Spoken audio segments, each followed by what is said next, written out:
Hello, Professor Fennig. This is Samantha Pierce, and this is my AAC Toolkit. So starting out are my informal assessments. So this first one is data collection for when you're trialing an AAC device. Specifically, this is for a speech generating device. And then I had written a paragraph about this one. And then my other assessments, this one assesses AAC skills. So this just has description in the beginning. And then the next part is the actual assessment. So you have early skills, vocab, language, spelling skills. So it's got a whole bunch of those. My next one is the Tobii Dynavox Augmented Alternative Communication Needs Assessment. This one's pretty short, but it does touch on the different communication needs, where a client is communicating, what they need to communicate, who they're communicating with. Yes. And then, okay, I think that's still, the Tobii Dynavox. All right. Now I have another Tobii Dynavox one. This is the DAGG. So this one looks at the different abilities and competency levels. Let's see if I can jump ahead. Yeah, so this one's looking at operational competency. There's strategic competency, social competency. This one's also helpful for outlining goals with a client. And here's a goal page. And then my final informal assessment is the pragmatics profile for people who use AAC. This one's quite lengthy, but it has a lot of information for you to record. Oh, skip ahead. No, I didn't. About a client's pragmatic abilities, their contexts. This one page has likes and dislikes. I feel like that would be very useful in therapy. But yeah, this one is quite lengthy, so I'll just jump ahead a bit.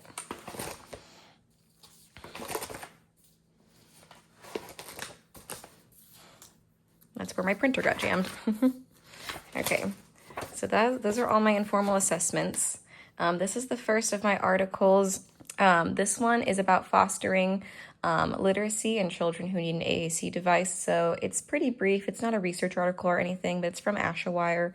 And it just kind of lays out what the current evidence is for different strategies in terms of fostering phonemic awareness, vocab skills, that sort of thing.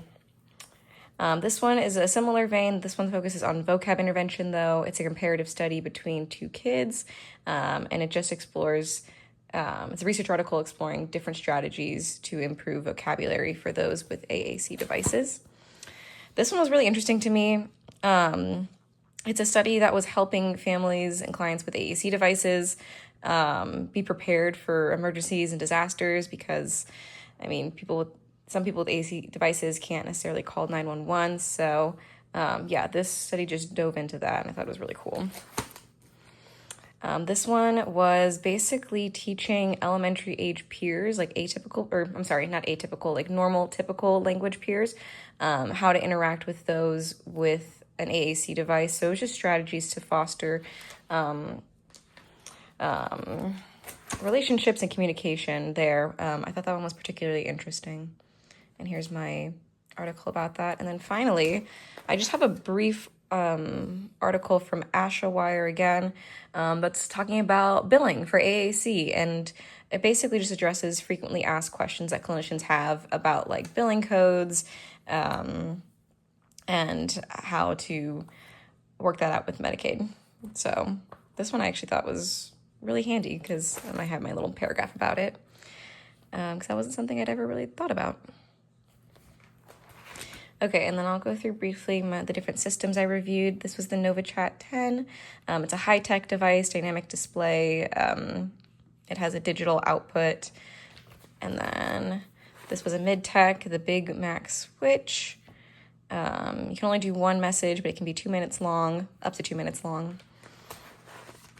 This is another mid-tech device, the Quick Talker Feather Touch 7. It's good for those limited speech with limited motor control. This is another mid-tech device. And then this is another mid-tech, the GoTalk 9 Plus Light Touch, very similar to the previous one. Mid-tech, good for those with limited speech, limited motor abilities. And then I have all the description between with how many messages you can record.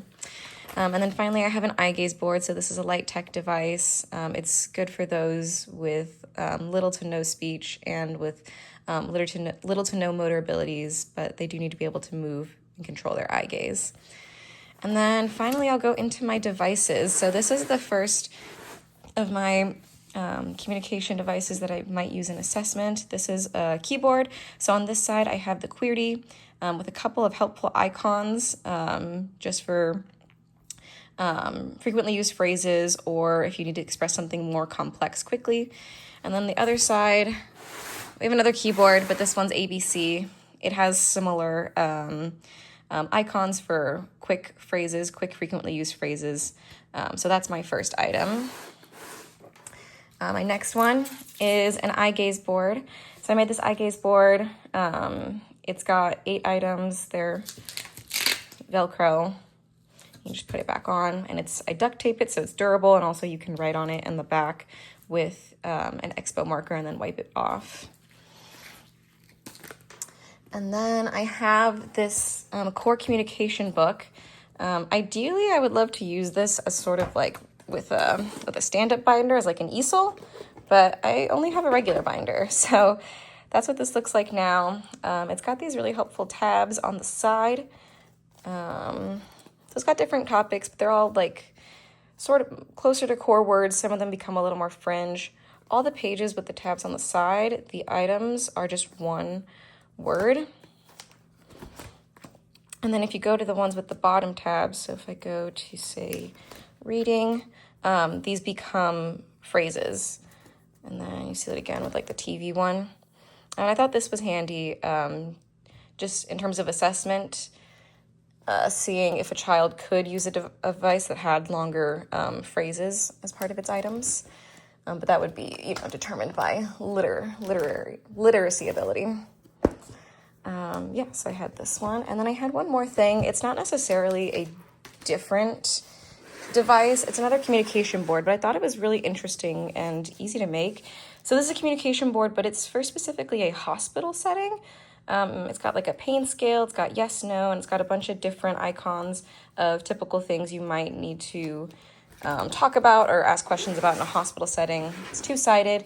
It also has these terms in Spanish, and this just really caught my eye because I feel like so much of what we've talked about has been in a school setting for school-age children, and I just thought it was interesting to think about how AAC might be used in different contexts, such as in a hospital, maybe with a stroke victim with aphasia, or someone with ALS. I thought this also could be a good device for a client who has a disorder that has them in and out of the hospital pretty frequently. So I thought this one was cool, but it is just another communication board.